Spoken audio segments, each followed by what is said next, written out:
All right, let's make sense of yesterday's developments then. Bring in political analyst Elvis Masoga, who joins us via our video link this morning.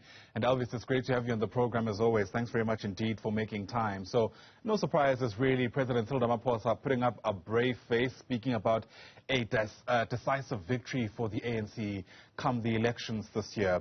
But I wonder if you reckon anything came out of his address that will move the dial, so to speak, when it comes to how the electorate sees the ANC. Yeah, no, thanks very much, Ayanda. My humble greetings to you and a happy new year to you and all the viewers of Newzroom Afrika. Thanks very much. Yes, I think if there were three words to characterize or juxtapose the ANC President's January 8th statement, I will use the following three words. Resolute, hard and harsh. Usually, the President is not, prone to this abrasive and combative tone of political engagement. He usually prefers the statesmanship like, methods of, public engagement. But yesterday I was a bit even surprised, especially to the opposition, to, the so-called external threat forces that are hell-bent, on destroying the ANC from within. And he was very hard and harsh on that, and even to say, bring it on.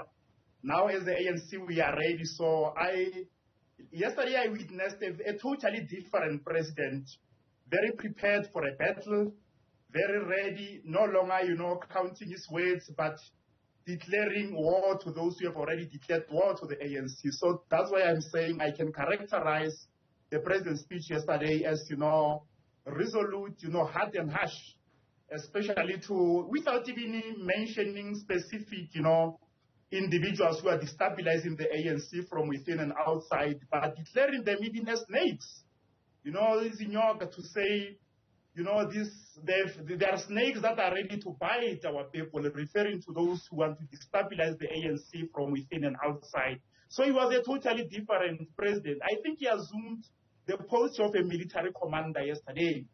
And remember, even in history, Ayanda, when the ANC is under threat, that's where you are going to see the high level resilience and, military, preparedness on their part, historically, even since 1912. Whenever they are under siege from external forces, that's where you are going to see the real ANC. So he spoke like, a military commander yesterday when it comes to the threats that the ANC is encountering from within and outside.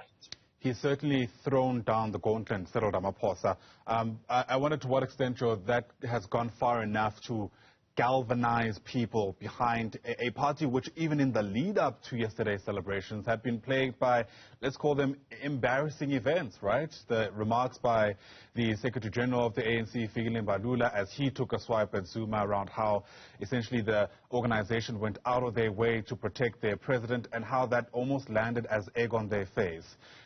With all of that context, and given the approach that Ramaphosa had yesterday, I wonder to what extent you reckon people watching even from afar through their television screens felt ready to back this party once again? Yeah, I think yesterday the president was very calculative, understanding, the internal and external circumstantial posture within which the ANC finds itself. He wanted to speak directly to that, capturing ANC member, that supporter of the ANC, that follower of the ANC, that member who seemed to be confused about what is happening in relation to the ANC. I think he was very specific. He wanted to address to them. That's why I said he assumed the posture of a military commander, reassuring all the followers, the lovers, the members, the cadres of the ANC that irrespective of these internal and external threats that seek to destabilize the ANC, but I can reassure you we are combat ready. Yeah. We are ready to take them on, and we are ready to do everything to defend the ANC. So when it comes to appealing to the ANC audience, I think he did the best. But when it comes to appealing to other people outside the ANC, particularly the public, I may not be sure. But I think he ticked the right boxes when it comes to engaging ANC people yesterday. He touched their hearts, because usually when you assume the posture of a military commander, you remind them of Oliver Tambo, particularly when the ANC was under threat.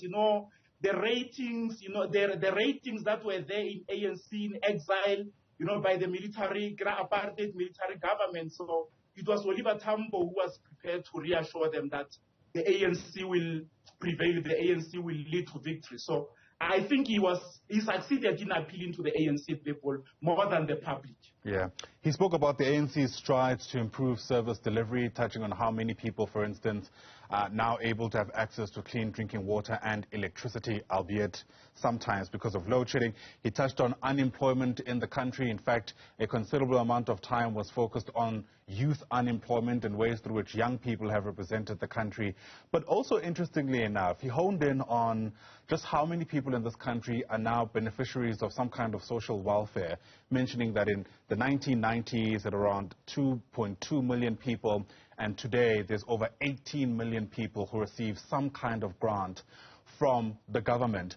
How important do you reckon this last part will be for the governing party as a political tool entering these elections? This social welfare, the 350 Rand grant, and ways through which, frankly, it helps people make it through the month in some cases. Yeah, very correct, Ayanda. But, when it comes to the pace, and the trends of service delivery in relation to the president's speech yesterday, I think the president seemed to be extremely concerned that with regard to the unfolding, societal challenges, conundrums and travails that seem to be bedeviling service delivery in the country. It might be in the area of, energy supply, education, provision of, housing, healthcare, and even, it's, other socio-economic, services that the ANC government is tasked with. He seemed to be worried when I was reading into his speech that many people seem to be focusing on the prevailing socio-economic challenges that are afflicting our nation, but to an extent whereby they might even forget the achievements of the ANC government. And that's why he was able to highlight on the historical achievements of the ANC government, because I think he wants to create a consciousness whereby, in as much as we worry about the current socio-economic challenges, but at the same time we must not forget, the achievements and strides made by the ANC government since 1994. It might be in the area of electrification, education, social welfare assistance, support that is given to, college and university students in the form of NSFAS, bursaries. So I think the president wanted to draw a balance that, yes, judge us on the basis of our failures and challenges, but at the same time,